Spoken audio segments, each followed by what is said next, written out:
oon sheego bogga inaanan gacantayda ku haynin kaliya dad badan oo waxay ula qornay ay jiraan waad qiyaasi kartaa marka 1 milyan oo qof inaad war u sheegto aad rabto maalinkii soo عليكم وعن صاحب يال سود وادا waxaan rabaa maanta inaan wax yar ka hadlo arrinkan la wareejinayo ee ah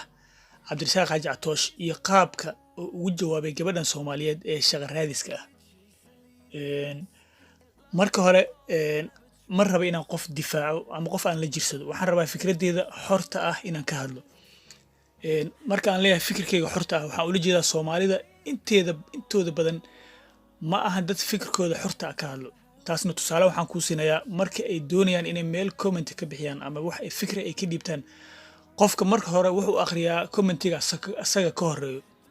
kadibna kaasoo ka fikrad ka qaata markaasuu haddana asaga ninkaas intuu soo qora haddii uu qaldiyahan waa ku raaca hadduu saxyahan waa ku raaca taasna ma aha wax loo baahan yahay ilaahay bini aadamkan waa uu sameeyey qof walbana suurad iyo qaab gooni ayuu u sameeyey saas ay tahana qof walba fikrad gooni ah ayaa ku jirta marka looma baahna fikradda adiga kugu jirto inaad lumiso oo qof kale fikradiisa aad raacdo aniga markaan ka hadlo fikirkeyga xorta ah Cabdirasaaq Xaaji Catoosh horta page-ka kaliis wax kuma qoro taas micnaheeda maahan inuusan qaladkaas yeelanin mar walba qaladkaas wuu leeyahay sida qaldan gabadha loogu jawaabay haddii asaga oo qoray iyo haddii qof kale ay qortayba arrinta asaga loogu baahan yahay waxay tahay qaladkaas uu dhacay raaligelin inuu bixiyo hadda kulli raaligelin wuu bixiyay sidaan arkay ma sha Allah waa bas in lagu qanciyo macnaha waajib lagu ah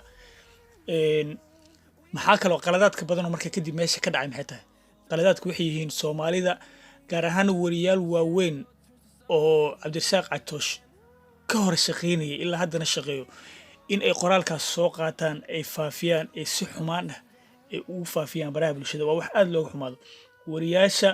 waa walaalo in ayaga iskarab istaagaan oo mid markuu khaldamo loo aqal celiyo la waaniyo intay ka ahayd ayaa wariyaashii kale intay qoraalka soo qaateen bulshada ku faafiyeen waxaa dhacday in la yiraahdo Cabdirasaaq Xaaji Catoosh followerska laga laabto oo shalay waan la socday baraha bulshada waa fiirinayay sida qiyaastay 5,000 qof kala laabatay horta aniga kuma jiro kuwa kala laabtay haddii aan awoodo 100,000 oo mar inaan follow gareeyo ama la gareeyo haddii aan awoodo waan sameyn lahaa waayo aniga shakhsi ahaan Catoosh aqoon shakhsiya uma lihi laakiin waxaan ka aaminsanahay inuu yahay nin ummadda Soomaaliyeed u dhaxeeyo meel walba ay joogaan ama koonfur ama waqooyi ama Soomaaliyeed galbeed ama meesha doonaan ba joogaan midda kale oo jirtan waxay tahay Catoosh waa shakhsiga kaliya ee Soomaaliyeed af Soomaali ku hadla maanta ee 1 milyan oo likes Facebook haysta runtii waxay ahayd in lagu amaano la bogaadiyo maxaa la yiraahdaa loo hambaliyo ee maaha in la xogxogto oo qof walbaba ama wariyaha ama nooc kale ah oo yiraahdo ninkan ha laga laabto likes iyo followerska taas runtii waa wax aad loogu xumaado aniga waxaan ka aaminsanahay inuu yahay wariye Soomaaliyeed waliba mid kuwa ugu fiican inuu ka mid yahay waayo intaas aniga aan ka arkay way ugu filan tahay marka Soomaalida waxa kula talin lahaa in ay joojiyaan qaadashada fikrad kale ay qaadanayaan waayo taas waxay ka mid tahay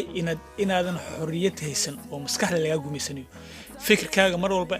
ha ku bedelan fikir qof Islaameed uu leeyahay nooc doon iyo meesha doon waxa ka soo jeedo ugu dambeyn gabagabadii waxaan rabaa inaan idin la wadaago cod ay soo duubtay gabadha Soomaaliyeed oo ay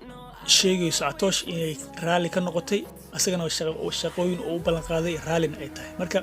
waxaan jeclaan lahaa arrinta in halkaas lagu damiyo ninkan walaalkeen Soomaaliyeedna hambalyo iyo bogaadin lala garab istaago meesha uu maanta 1 milyan oo ka joogana 10 milyan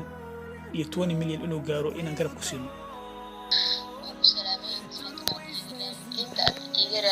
waad ku mahadsan tahay kuy ku jir shaqooyinka ay baan qaadin waad ku mahadsan tahay cafi masaabax ay ka tahay okay gabadhu waxay tiri cafis iyo masaabax ayaad iga tahay marka annagana waa inaan cafis iyo masaabax ka noqono oo dadka shalay kala laabtana ay maanta ku laabtaan intaas ayaan ka rajaynayaa oo bilaa tawfiiq والسلام عليكم ورحمة الله تعالى وبركاته.